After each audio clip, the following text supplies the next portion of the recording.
If you're listening to this, turn down the lights for a moment. Take a deep breath. Let the room fall quiet around you.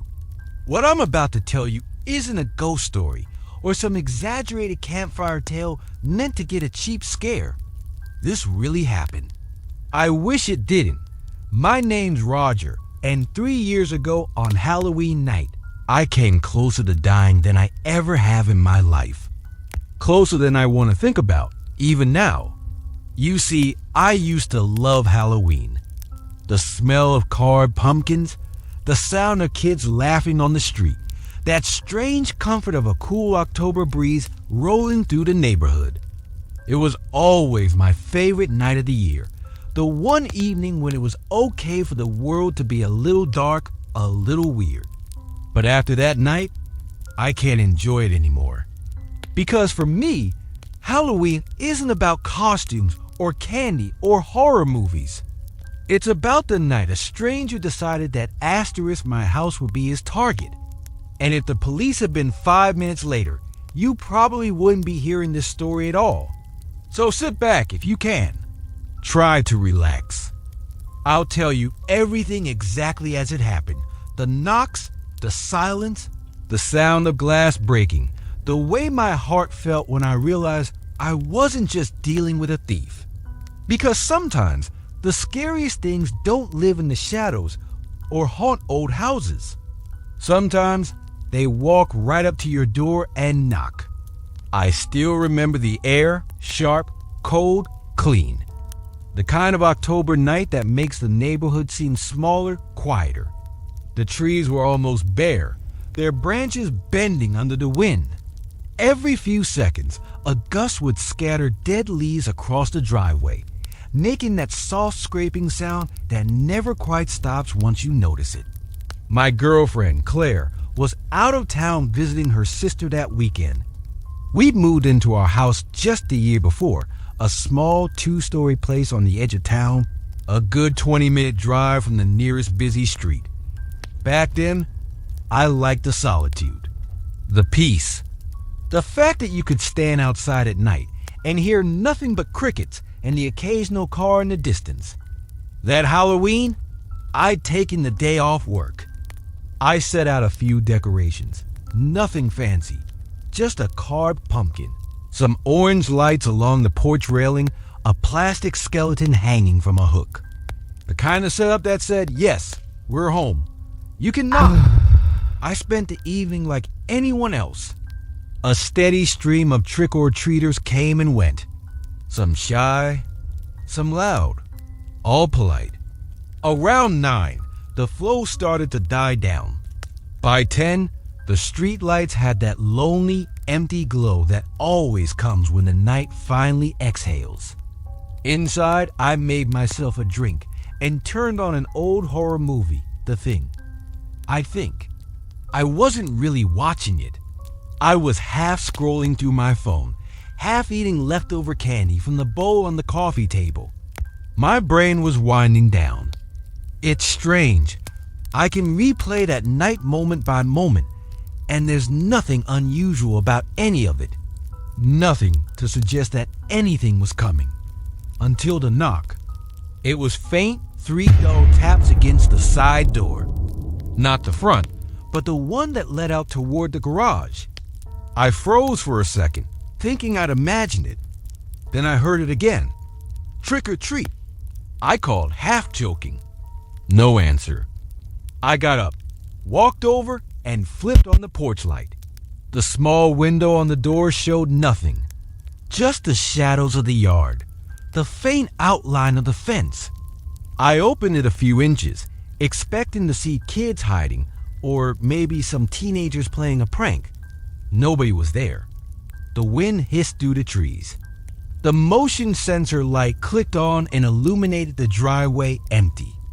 The only movement was a piece of candy wrapper rolling across the ground. I shrugged it off. Maybe someone hit the wrong house. Maybe it was just the wind knocking the branch. I went back to the couch. The movie was still running. The house felt just a little too quiet now, but I tried to ignore it. 15 minutes later, another knock. this time from the back door. Now, that was odd. The back door opened into a small porch that led to our fenced yard, the one spot where no one ever went. Not neighbors, not delivery people, not kids. It was the kind of entrance only a friend or family member would use if they knew about it. I muted the TV. The knock came again, softer, 3 times. I stood there, heart beginning to pick up.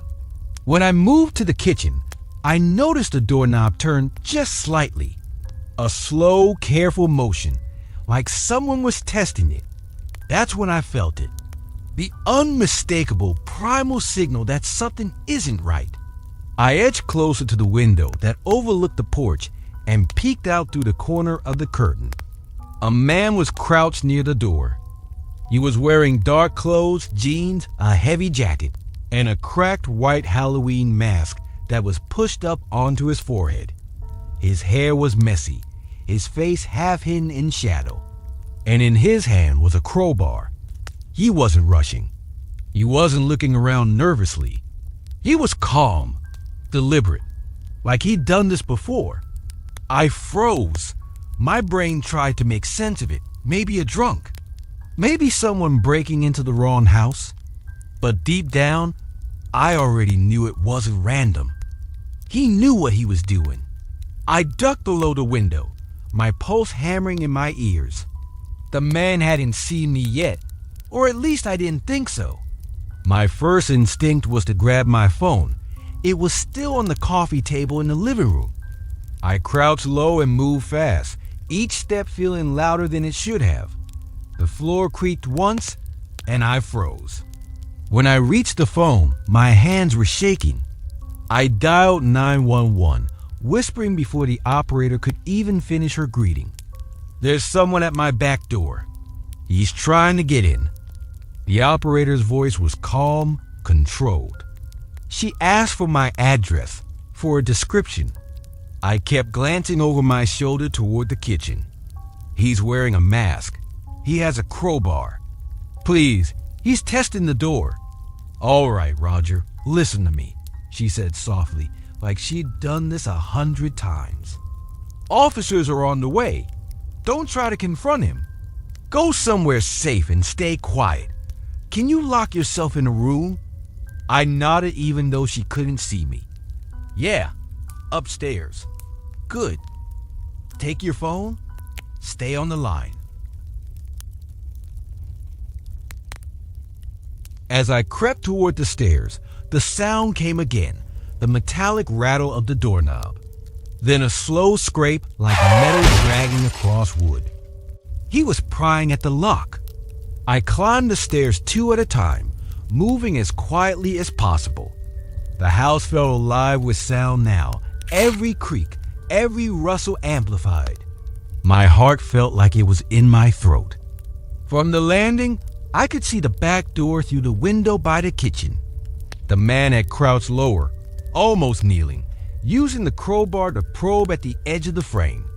The operator's voice was steady in my ear. "They're close, Roger. Just stay where you are. Do you have any weapons in the house?" "A kitchen knife," I whispered. "Keep it with you, but don't go near him. The officers are only a few minutes out." I remember thinking how strange those words sounded. A few minutes out. Normally that's nothing. But right then, it felt like a lifetime. I crept into the spare room at the top of the stairs, left the light off, and crouched behind the bed. I could hear my own breathing. Too loud.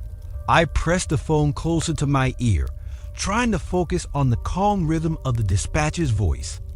Then there was a sound that didn't belong, a faint metallic clink. I froze. It wasn't the back door anymore. It was coming from below, deeper in the house. The basement. "He's at the basement," I whispered. "Stay put, Roger. The officers are almost there. Don't make a sound." The basement window was small, just above ground level, but it opened into the side yard. I'd left the screen in place months ago, never imagining anyone would come near it. Now I heard the faint rasp of metal prying against the frame. Then a soft pop, the sound of something giving way. My whole body went cold. "Roger, are you safe where you are?" "I think he's in the basement," I whispered. There was a pause on the line. Not long, but enough to tell me she just adjusted her tone. "Okay, stay quiet. Officers are pulling up now." "Do you hear sirens?" I strained to listen. Nothing yet. Then a dull crack echoed through the floorboards. Glass breaking. I flinched, almost dropped the phone. He was inside. Every sound that followed felt louder than it should have. The scrape of a shoe, the dull thud of something bumping against a wall. I imagined them standing at the bottom of the basement stairs, pausing to listen, figuring out where to go next. I held my breath. "Roger, stay still. They're seconds away," the dispatcher whispered. "Don't move." I heard movement below, slow, deliberate steps. The faint hum of the refrigerator stopped. I realized he cut through the kitchen. Then, through the window upstairs, the night outside flashed blue and red. Sirens. The sound hit me like a jolt of air. I crawled toward the window and saw the cruiser's headlights sweep across the front lawn. From downstairs came the sudden scuffle of movement, a door slamming, quick footsteps. Then another voice outside, sharp and commanding. "Police, don't move." I dared to peek through the curtain. The man bolted across the yard, the mask now pulled over his face. The beam of a flashlight caught him mid-stride, and for a split second, I saw the crowbar glint in his hand. He didn't get far. 2 officers tackled him near the fence. I heard the thud of impact, the shouts, the muffled crackle of radio chatter. And just like that, the sound of my own breathing was the loudest thing in the house again. For a few minutes after they took him down, I didn't move. I stayed crouched behind the bed, still holding the phone even though the dispatcher had already told me I was safe. My body hadn't caught up yet. It didn't understand that the danger was over. When the officer came to the door, he had to knock twice before I answered. I remember the look on his face when he saw me, half relieved, half measuring how shaken I was. He told me to sit down, asked if there was anyone else in the house. I shook my head. They led me outside. The yard looked different under the flashing lights, smaller, colder, like a different place entirely. The man they caught was sitting on the grass, hands cupped behind him, head down. The cracked mask lay beside him. I didn't recognize him. He looked older up close, mid-40s, maybe. He wasn't dressed like a drifter. His clothes were ordinary. Clean jeans, dark jacket, work boots. The kind of man you pass in a hardware store and never remember. One officer stayed with him while the other took my statement. I answered as best I could. When I first heard the knocking, when I saw him with the crowbar, how long it took the police to arrive. My answers felt distant, like someone else was saying them. When they went to search his bag, I expected the usual tools, maybe gloves. What came out made my stomach twist. Duct tape, zip ties, a folded piece of rope, a handgun wrapped in a rag. The officer didn't say anything right away. He just met my eyes, and that silence said enough. He told me later that they'd been tracking a string of break-ins in nearby towns. Houses on the outskirts, same pattern. Power cut or door forced, valuables left behind. But in 2 of those cases, people had gone missing. A couple, mid-30s, last seen Halloween night the year before. Another man in September. No forced entry in his case, just gone. The man they caught had been questioned once before but released for lack of evidence. They'd been watching him. They just didn't expect him to come here. When I went back inside with the officer, the air in the house felt stale, as if something toxic had leaked into it. The pumpkin on the porch had gone dark. The candle had burned out hours earlier. I saw the smudge on the basement window where he pried the screen loose. The shards of glass from the frame glittered under the flashlight like ice. They asked if I wanted to stay somewhere else that night. I said yes. The next morning, I drove back to the house in daylight. The front door still had police tape across it. Without the sirens and flashlights, everything looked normal again, which somehow made it worse. Inside, I moved from room to room, checking every lock, every window. There was a faint smell of cold air coming up from the basement. I stood there for a long time, staring down the steps, trying to imagine him down there, crouched in the dark, deciding what to do next. That image stuck with me for weeks. The police called often. There were questions about details I could barely remember. What kind of shoes he wore, whether he said anything, whether I'd noticed a car outside.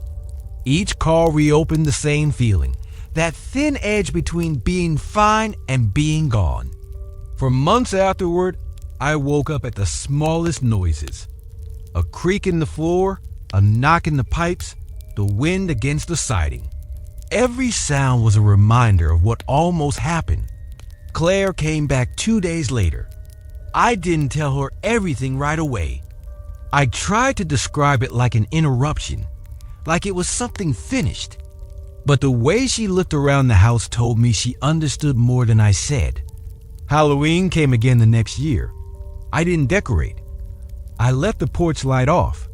I sat inside with the curtains drawn and listened to the muffled laughter of kids a few streets away. The sound felt foreign, like it belonged to another world. I still live in that house.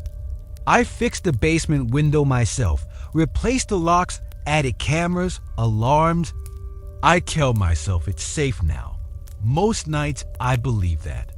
But every October, when the air turns cold and the leaves start scraping across the driveway again, I catch myself listening for it, that soft, deliberate knock on the door. And when I hear any sound at all in the dark, I still think about how close that night came to ending differently. How easily 5 minutes can separate an ordinary evening from the rest of your life.